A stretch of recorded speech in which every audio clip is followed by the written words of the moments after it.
Yo, what's up, party people? It's Nick Patterson of Party of Wolves. I saw a really cool video from David Packman, and it was he took the time and he did the math, and he's a better man than me for it.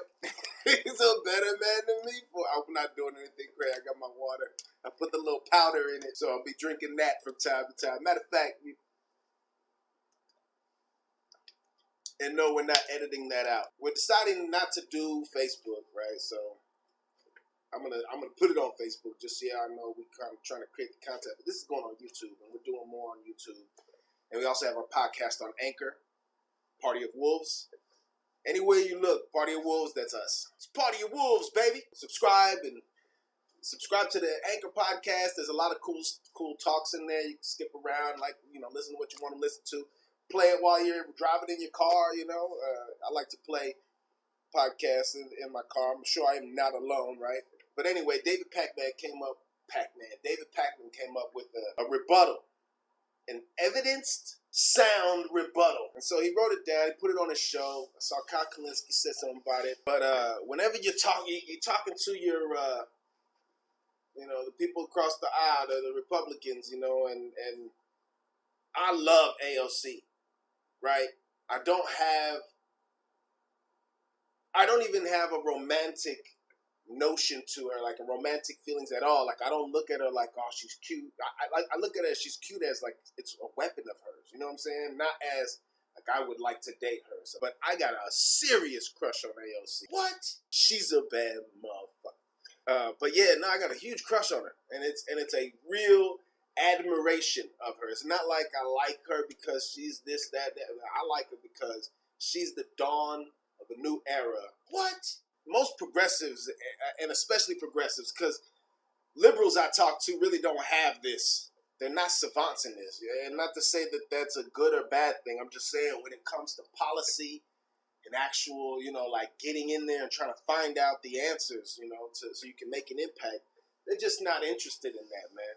They wait till the news tells them who to support. We grilled you about it this a million times, right? We talked about this. So you've heard this. If you've ever said this to a coworker or a group of friends or in a political debate or anything, if you have ever said that you support anything that's on the Bernie Sanders platform, which is on his website still. You look at BernieSanders.com, I think it's just BernieSanders.com, you're going to see the platform. If you've agreed to any of that stuff, Medicare For All, tuition-free college, taxing the super rich. We're not even talking about like athletes at this level. Because when you talk about an athlete and you're thinking some athletes like got 100 million, this and that, that's over the course of their career. Very few people even in athletics, just accumulate so much money in 1 year. But even if they do, they really shouldn't have any problem with the tax code either. It's Party of Wolves, baby. Especially black athletes. The only people that got a problem with it is actual billionaires. And then, of course, people who think they're going to be billionaires. They're not poor people. They're just temporarily inconvenienced financially. Winning lottery ticket right here, right? But I got news for you. If you can comprehend the concepts I'm talking about, if you're old enough to watch this video and go, I understand what he's saying. This isn't above your head when you're a kid, hear grown-ups talking and it doesn't apply to you. You just block it out. So if you're not that person, you got a brain and you can process the information I'm giving you. It's too late. You're not going to be a billionaire. But if you've agreed to any of those things, and you've heard somebody say, well, yeah, but how are you going to pay for it? We're going to help you with that today. It's Party of Wolves, baby. So yeah, I don't agree with David Packman on a lot, but he came through. He was clutch with this one. So big ups. And so I should have typed them up, but I'm just going to go through them. You know what I'm saying? How do you pay for it? Well, let's see. We've got how much is Medicare For All going to cost per year? I know that the number that goes out to people is always 32 trillion. What? 32 trillion. What? That's a 10-year aggregate cost. And Medicare For All means you go to the doctor, no matter if it's a checkup, your yearly exam, yearly dental exam, yearly eye exam, you're having a breakdown at work and you need to speak with a psychologist, anything, vision, hearing, anything except for like plastic surgery, which Bernie Sanders himself said, yeah, if you want to go get plastic surgery, you can go pay for that. You know what I'm saying? If you want to do that, you go pay. As far as you staying alive, Yeah, that's free. That's going to be free. That's going to be free. That's not going to be a monthly payment to have it. It's not going to cost you anything when you go there to the doctor. Your prescription drugs might cost $10. Bernie Sanders is not a democratic socialist, and neither is Alexandria Ocasio-Cortez. Despite her active membership in DSA, they are both social democrats. So I think that's the one thing they ruined, that they messed up. Bernie Sanders and AOC now is making that term democratic socialist so prevalent in the American, lexicon that socialist is a trigger word. It's such a red hot word, and it means so many different things when you apply context, right? Democratic socialism is not state socialism. So people need to understand that, right? But if they had said, we're social democrats, then we could have had a different conversation by now. They can't really say anything. They're just going to have to shit on us as liberals as usual, you know what I'm saying? Which, when you don't have the evidence on your side, I'm cool. But when you start talking socialism, a person can say, socialism, and then build a wall immediately. That's how that word is used as a tool to build up those walls. It's like the most effective tool. It's right up there with communism. You know what I'm saying? It's right up there with Hitler. It's right up there with KKK. It's right up there with, when they get to say that, they get to just put a wall up immediately. And nothing you say, they have to allow. But if you start saying, no, they're social democrats. They believe in a social democracy, which is a democracy of the people. The conversation changes. But one thing that does not change, one thing that will not change until the information is flowing, you know what I'm saying, and not withheld, is how you're going to pay for these programs. We all know what it's like. You're a college grad, or you're going to be a college grad, or you're thinking of going to college, or you're still paying off your student loans. This is a tough deal, you know what I'm saying? And I talk about this in the podcast, so check us out on Anchor, but you can't tell me that some older 50, 40, 50, 60-year-old person's like, well, I worked at a pizza shop and paid my way through school. Like, I should slap you. I should slap you, because those words tell me you don't care about anybody. And I explain it in the podcast what I mean by that. But $70 billion pays for tuition, and we can still keep our capitalist ways when it comes to buying books. You got book companies; they're not going to get subsidized by the government. There's probably already subsidies for them by the government. I say cut those. Cut the subsidies for the textbook makers, and then create that financial, motion. Somebody with a bank. You want somebody to pay for school to be invested in school, right? That's the conversation they're having. How you going to pay? You're going to say that as a unicorn? No. A smart conservative, which I haven't run into one, and I always try to tell them to debate me live. Like, let's go on live right now. We can both be seen talking, and we don't have to wait for some text and some meme. Tell me what you know. I'll tell you what I know. We'll see who has the facts and who's right. We'll see who can present their case better. That's what a debate is. Who could present the case better? And none of them want to step to me. And that's cool. And they won't step to you either. I'm telling you, right now, if you challenge a right-winger to debate, I hope you know what the fuck you talking about, because they don't. And I wouldn't want you to bullshit your way through it, because they're going to do enough of that. They're going to spew the talking points. They're going to talk all the dumb shit. And if I wanted to debate myself, I could come up with those ideas, such as Medicare For All. A smart conservative wouldn't just start talking, it's socialism, or fucking start saying shit like, costs $32 trillion a year, without realizing that right now the system we got that doesn't insure all of Americans costs 49.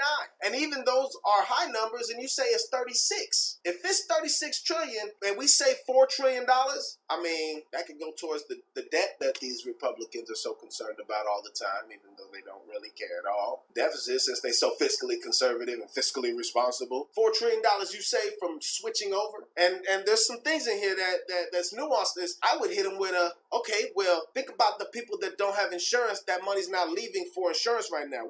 When people talk about insurance and Medicare for All, we're assuming that everybody's already paying for insurance. There's 30 million people. Some estimates as high as 40 million people don't have insurance. They don't pay anything. So if you're telling everybody their taxes have to go up for it, but they're net saving money at the end of the year because it's just taxes and they're not paying a premium, I would say there's some people too poor for you to be able to do that. right? I would, of course, come back with, yeah, but there'd be subsidies for those people, for the ultimate, like for the people who just can't have those taxes taken out. But that's been addressed by David Pakman as well just now with hard numbers, right? Which is good. Is good. But again, I can debate a leftist or a Democrat better than a Republican can. And I do it more effectively, obviously. You know what I'm saying? Like, I know what kind of when you know this shit, you interrogate. You don't just blindly support. That's the difference between Bernie supporters and Hillary supporters. All right, so how do we pay for it? If we reverse the Bush tax cuts, we get $488 billion back a year. This is one of the reasons why the economy got destroyed. We went to war and he cut taxes at the same time. You reverse the Trump tax cuts, and I'm saying all we're doing is going back to a society. If we reverse the Bush tax cuts and the Trump tax cuts, which are $164 billion a year, so we're over the half trillion mark, just getting us back to a tax environment pre-George W. Bush, when the economy was doing well under so many different metrics. The economy was doing well. There was a surplus, but we're just putting $652 billion back into the United States coffers. If we end all activity in Iraq and Afghanistan, we will get back $127 billion a year. I can't do that. I can do it. 779 billion. We're almost at $1 trillion just by not being dicks. Just by releasing the stranglehold on the American people and the soldiers that we love so much, we come back almost $1 trillion every year. We got a 7.5% employer payroll tax that is to the tune of $390 billion a year, exempting the first $2 million in payroll. So here for all your conservatives out there talking about how we don't care about the little man and the guy that's trying to start his business, if your business does not make $2 million a year, you are exempt from this 7.5% payroll tax. Now, I want you to think about if you're that kind of business owner, or you know a business owner that clears 400, 600, maybe a mil point two a year. Think about how they live, and then think about the guy who makes $2 million. That's not even their money. That's just what the business accumulates. I'm not talking about a guy that makes $1 million. I'm talking about a guy whose business makes $1 million. He's probably living pretty good because he's probably coming out with 250 to 300K a year. If a third of your revenue, a third of your yield as a business is profit, that's $300,000 a year. And even if you were a growth-oriented company, you'd live off one and use the other two for growth. But they don't do that, because the guys that are at $300,000, what they live off of, they're trying to live like the guy who's got $500,000. And the guy that's got $500,000 is trying to look like the guy who's making $1 million. I'm telling you, this is serious. We all know this. We all want to live, so we all living beyond our means, right? That's why a guy with $500,000 in the bank can be struggling, so to speak, because of their decisions. Not because they're poor. It's because they're living above. They start making a lot of money. They want things that are more expensive. Like, oh, I make $300,000 a year. I'm going to buy a $10 million home because it's just like if you make $30,000 a year and you get a loan for $100,000, right? For a house. It's the same concept. Here's a couple $100,000 down, or $1 million down, or whatever, and I'll pay payments. And then they buy the car, pay payments. They take the vacation. You know what I'm saying? They're using their credit card. They just got a bigger limit, and their payments are bigger. That doesn't mean that, just because you struggling with making $20 credit card payments, they're not making a $20 credit card payment every month. If they are, they're fucking Bill Gates or Warren Buffett. You know what I'm saying? Charlie Munger. There's somebody like that living very frugally. Warren Buffett's a great example. I love that man. So, 7.5% employer payroll tax. That's so companies don't have to worry about offering health insurance to their employees. You take that off the table, now you just add a 7.5% tax on payroll. Over $2 million. It says American businesses will save $9,000 a year in average between what they're paying for in health insurance and this 7.5% tax. So now we're saving small business owners money, even the guys that are ridiculously successful that are still considered small business. I know there's nuance. You're not going to confuse me there. You know what I'm saying? A 4% taxpayer tax on income above $29,000. That's what I was saying. If you're a Republican and you're going, well, if you were thinking about this honestly and understood what the policy was, these aren't talking points. These are data points. If you were going to interrogate this honestly and really try to get to the nitty-gritty of this sort of thing, then you would say, all right, fine. We're not paying insurance, but Bernie Sanders said tax is going to go up. So 4%, it looks like a low number. Aggregate, compile all the American people that work. 4% of each check is not that terrible. But again, you're talking about all these people that aren't insured, that aren't paying insurance. Okay, we got 30 or 20, between 20 and 40 million people not having insurance, and the numbers might even be higher. Fuck it, right? I don't care. If they're not paying insurance, they're not losing that money. In point A, they're not losing that money. The middle America is paying for their health insurance, for their family. Oh, I pay $15,000 a year. What? Well, think about the person who only makes $15,000 a year. They probably don't have insurance. And under Obamacare, there was some subsidies. There was ways for them to have their insurance without paying for it. Because there are so many people were paying, you should know what a risk pool is. And if you don't, we should all know what a risk pool is. But I would say, yeah, these people that are poor, the working class, they already don't have a health insurance. So now you're going to tax them in point A, they weren't spending their money. And now you're forcing them to spend it in point B. That's a point that you have to defend as a progressive, as a Democrat. You got to start thinking now. You're in a corner. You're like, damn, especially if you're a person that is in the working class and you're not paying for insurance. You're not paying for insurance because you can't afford it, no matter if it was fucking Obamacare or not, and say your state was like this state or Louisiana or something, or it was like, we don't want that nigger's help. So the marketplace, it was restricted in those areas, or Medicaid expansion was restricted in those areas. So now the poor really shitted on. You really have to think about it. Like, how do I defend a position and a policy that does further damage to the working class? I don't want it to, but it does further damage than what's already existed. But it came up with a nice number, 29. If you're making under $29,000 a year, which is $14.50 an hour for 40 hours of work, if you are not making $14.50 right now per hour, you are exempt from this tax. So $15 an hour or $14.51 and up, you're going to get with 4% of your payroll. Your check's going to be 4% light. Now think about the check you make. Say you are getting paid $15 an hour. You're probably making what? $9.20 every 2 weeks. 10% of that is $92. Half of that, $46. 5% is $46. So you're probably looking at between $38 and $41 maybe. $41 out of your check. $38 out of your check. Every 2 weeks. So every week, if you get paid every week, cut that in half, maybe. For people making $15 an hour, can you afford $41 to go out so that you and everyone you know can go to the doctor if something's wrong? Is that too high of a price? Considering what you would pay for insurance if you're paying insurance. If you're paying insurance and you pay $150 a month, you're paying half that a month. That's how you save money. And the poor person in town gets to go for free. And the rich person is paying maybe that $920 because that's their 4%. Or someone just better off than you. They're paying the $92 now or the $110. But their insurance was $200 or $300, $400 for their family. 4% taxpayer is not bad on everyone. And it says it saves American families $4.4K if you're paying. So if you're not paying because you're too broke, you're fine. For all you conservatives out there that make $12, $13, $14 an hour, you get health care for free. You get it for free while someone else pays less than what they normally pay. Everyone should be happy with that. This one's interesting. A carbon tax at $73 a ton. And this is the last numbers I've seen is in 2015, U.S. fossil fuel companies emitted 5.4 billion tons of carbon. 2015. I am pretty sure it's gone up, especially with the deregulation and the laissez-faire approach to big business and fossil fuel industries that the Trump administration has, exerted or did not exert, or retroactively exerted. 5.4 billion tons, and it's probably higher. I guarantee you, in 2019 study will give you a higher number than 5.4 billion. I promise you that. That's something I'll stake my life on. That did not cut down.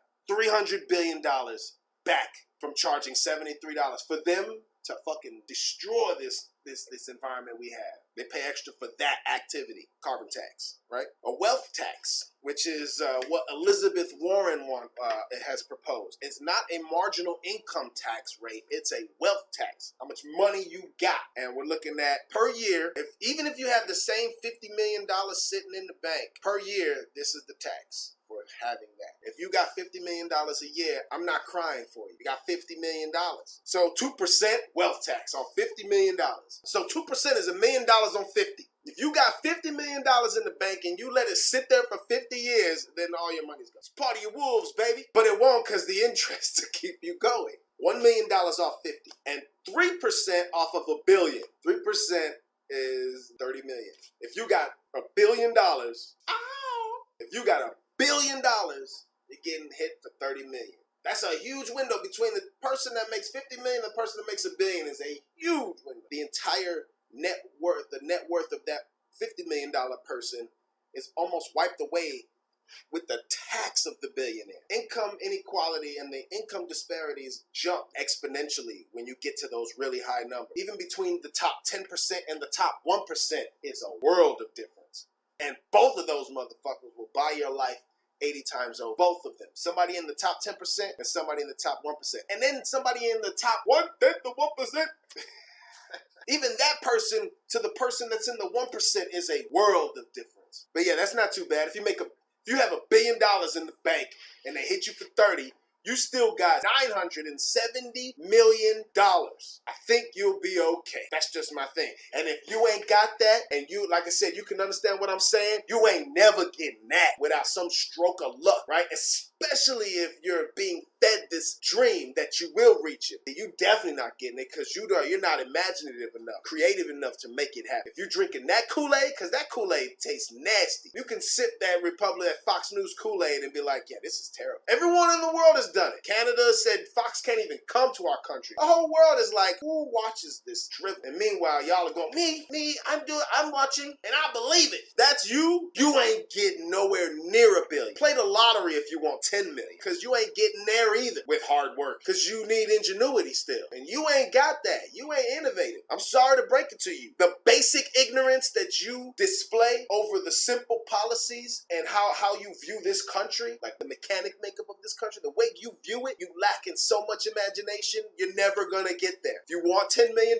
play the lotto. You ain't never gonna see $1 billion unless you that lucky one in several 100 million people, not just the United States. Your chances of making $1 billion are greater than the amount of people in the United States. If everyone in the United States played, your chances of winning it are still greater than that. And then with the wealth tax, if we charge 2% for people at 50 million and above, and 3% for people at $1 billion and above, we get 275 billion a year. All right, so top marginal rates for people that are making 250,000 a year to 500,000 a year is a 40% a marginal tax rate, which I kind of have an issue with because rather it be 70. And this is probably why AOC, in her infinite stupidity, thought about 70, because these numbers, even though they're not as aggressive, once you get into the effective rate and they break it down to here, might be the number we're looking at. And we can still work with 40% top marginal rate for people making $250,000 to $500,000 a year, 45% for people making $500,000 to $2 million a year, 50% for people making $2 million to $10 million a year, and then 52% for people making $10 million and more. So $10 million is this mark. The problem with making that the marginal tax rate is after all the tax loopholes, again, we're not evil. I'm sure there are going to be things, there are incentives. At some point, there's a little bit of truth in everything, and people that have a lot of money, yeah, they could be job creators. They're not, because they don't give a shit. But if you force them to become job creators through taxation, then they can hold their head high. Like, I pay my taxes, it makes jobs, we got clean air,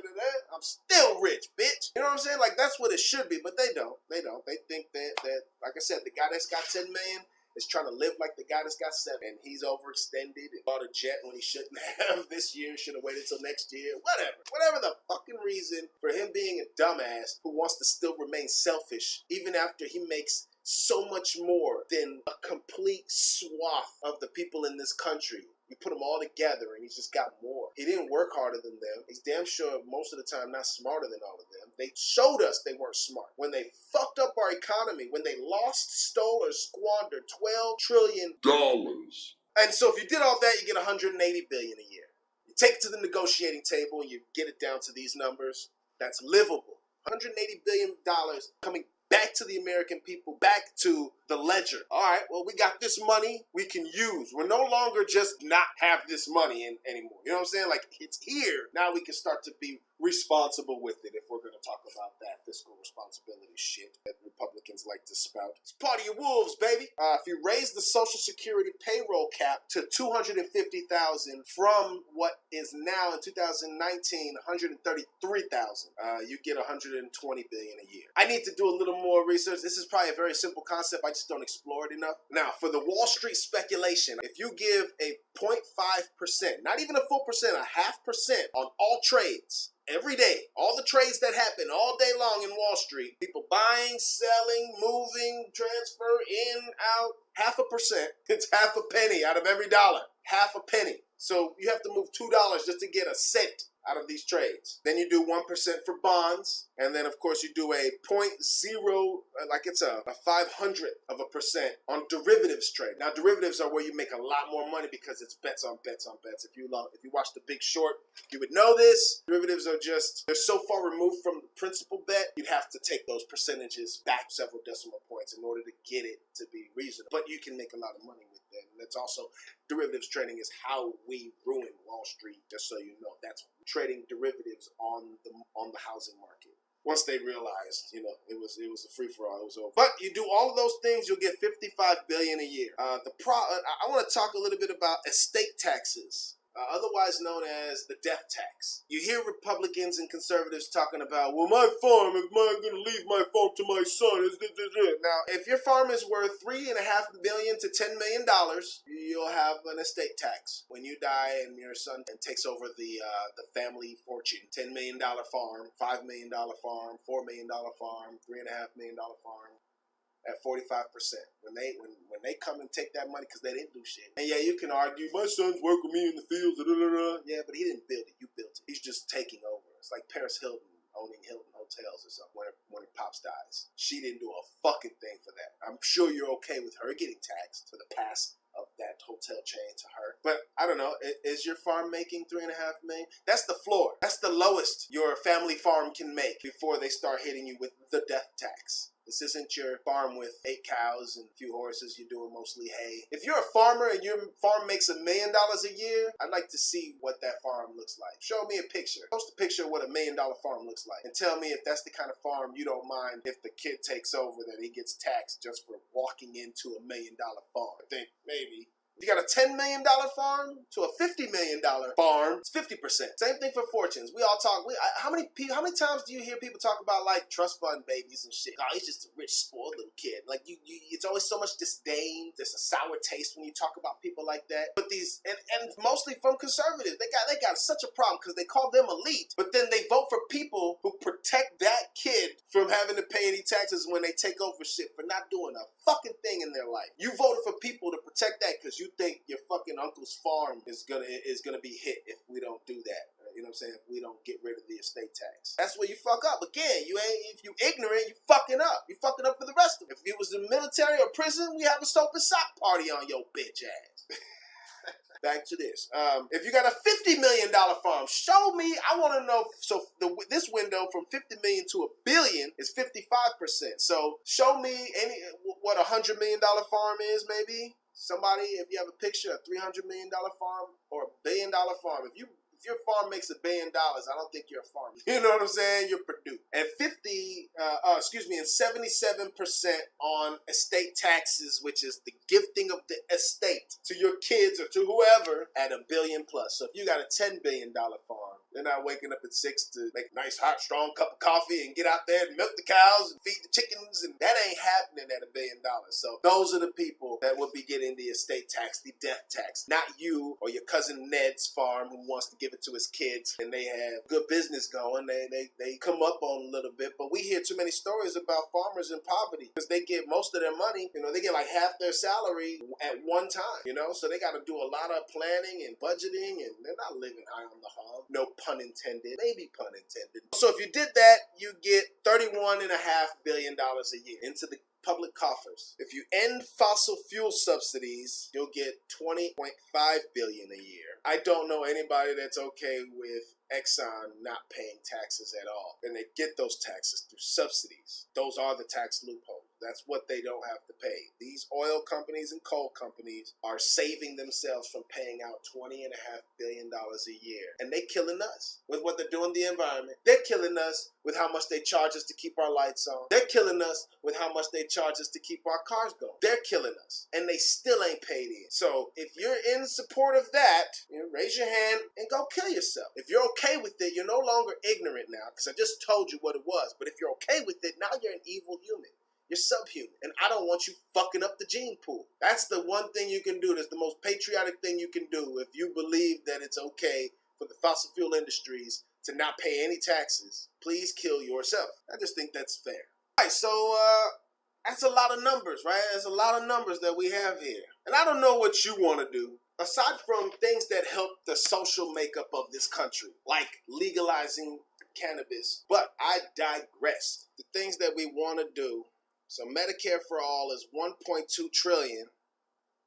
Tuition-free public college and universities is $80 billion.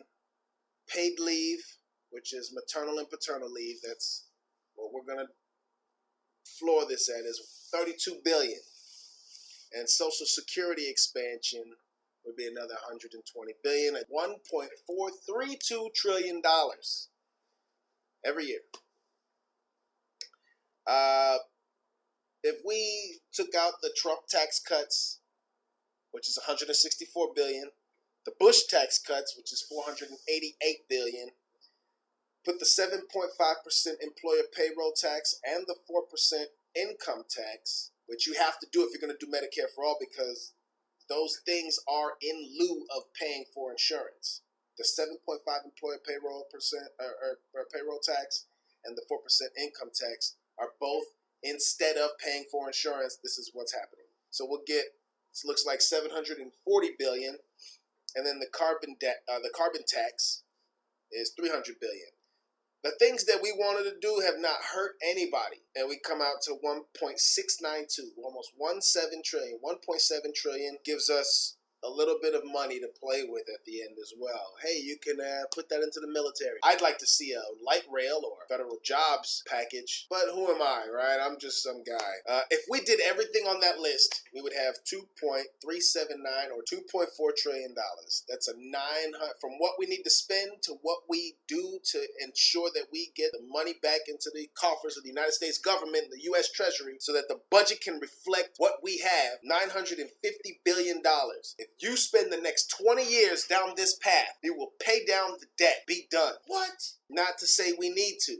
I've heard, economists say that debt is good. I'm sure there's a healthy amount of debt. We are not in the healthy amount of debt area. And of course, according to MMT, those things may not really apply, debt and deficit. It may not really worry about it. But for those who are concerned, those who have such bleeding hearts for our billionaires in this country because their head is so hard, we get $2.4 trillion to work with, $950.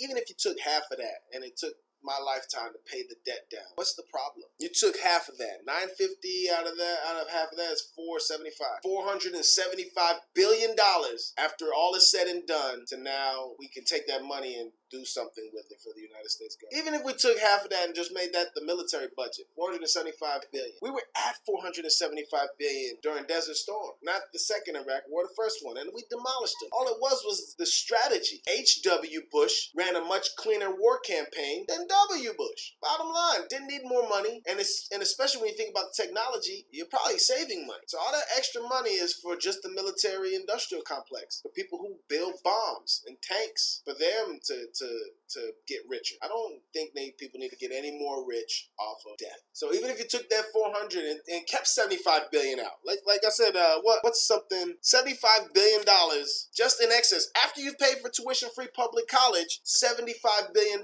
which was 80. You're $5 billion short of what you spending. Like you got this money. It's liquid. We have this money, and if we wanted to take $75 billion of it, we could have just put $5 extra billion and pay for everyone to go to all the kids to go to college. But we already did that. That 80 billion is paid for. This is another 75 billion. I'm just asking you to think in the scale, in the same scale that says, if this is 80 billion, what can we do with this 75 billion? We could send every kid to school tuition free for 80 billion. What can we do with that extra 75? And that's if we took half of that, you know, or took that 400 billion and gave it to the military, and we took the other 475 billion and started paying down the debt. Let's talk in those terms. We got $75 billion a year, just a year. Welfare doesn't cost anywhere near that. You pay for the social programs you need. I'm tired of this conversation, man.